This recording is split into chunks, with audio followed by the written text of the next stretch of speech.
Bem-vindos a mais uma videoaula de Ciências Biológicas e hoje vamos estudar o sistema reprodutor feminino. A primeira parte que nós vamos ver é a anatomia do sistema reprodutor feminino, conhecendo as principais estruturas que o formam e as suas funções.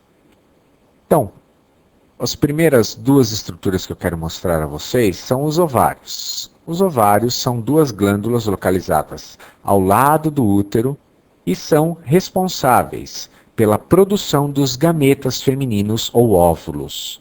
Os ovários, eles também produzem hormônios que vão atuar em todo o desenvolvimento dos caracteres secundários femininos e controlar a produção desses óvulos.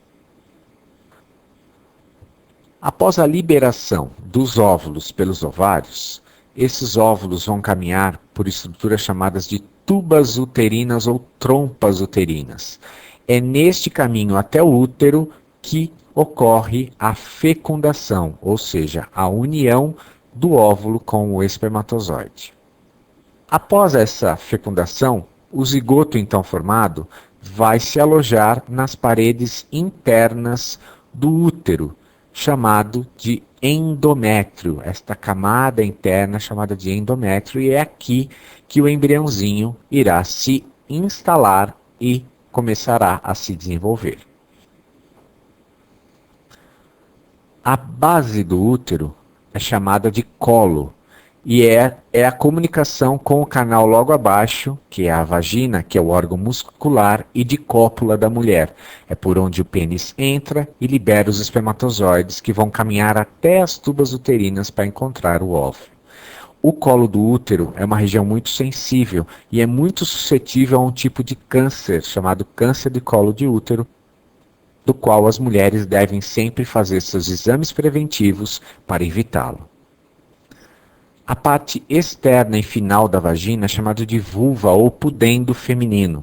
É nessa região que está a saída da uretra, que é separada do orifício da vagina, diferente do homem, que tem no canal da uretra o mesmo canal de saída dos espermatozoides. Na mulher não, é separado. E a vagina, os grandes lábios, formam toda essa região da vulva, que é a parte externa da vagina.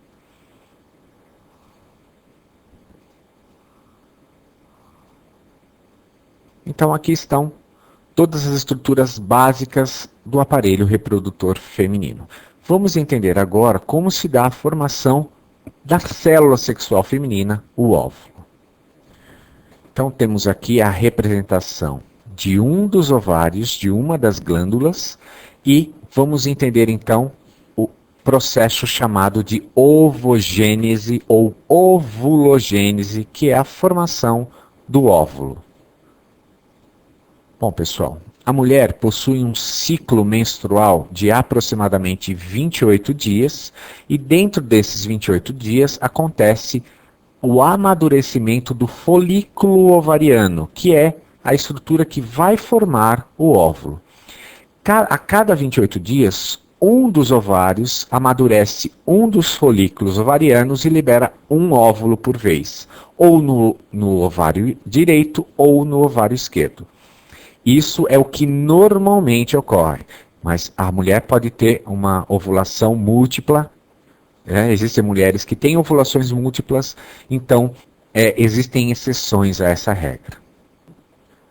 Então, quais são as etapas na formação dos óvulos? Então, a primeira etapa é chamada de fase de multiplicação. Existe uma célula que se chama ovogônia, que está aqui representada.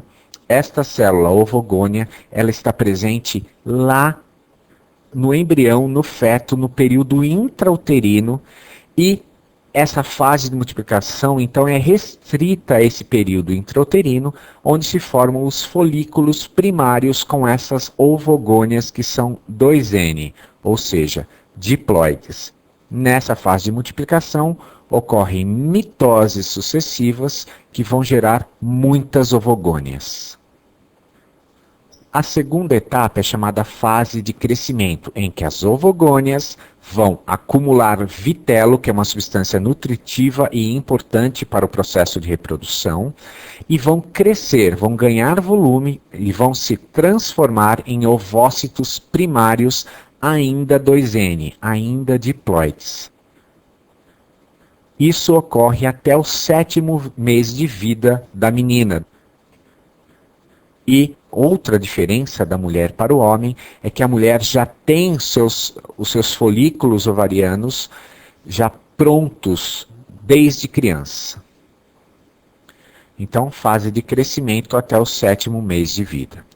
A próxima fase é a fase de maturação, a principal etapa onde vão se formar as células prontas para a reprodução. Na fase de maturação, ocorre uma característica interessante. O ovócito lá da fase de crescimento entra em meiose 1. Só que essa meiose, ela é interrompida, né, por volta do 7º mês de vida, e num processo que se chama dictióteno, que é uma interrupção da meiose, e essa meiose só vai continuar quando esta célula for fecundada pelo espermatozoide. Então, o que acontece? Na puberdade, depois de muitos anos, esses ovócitos secundários que entraram em meiose, então são N, eles formam um folículo maduro, como está representado aqui. Então, eles terminam a mitose, né? Eles continuam o processo de mitose e entram dentro de um folículo chamado de folículo maduro. E aí se transformam em ovócitos secundários, e esses ovócitos secundários é que são liberados lá para a tuba uterina. Então, não é o óvulo ainda pronto que é liberado para a tuba uterina, mas sim os ovócitos secundários.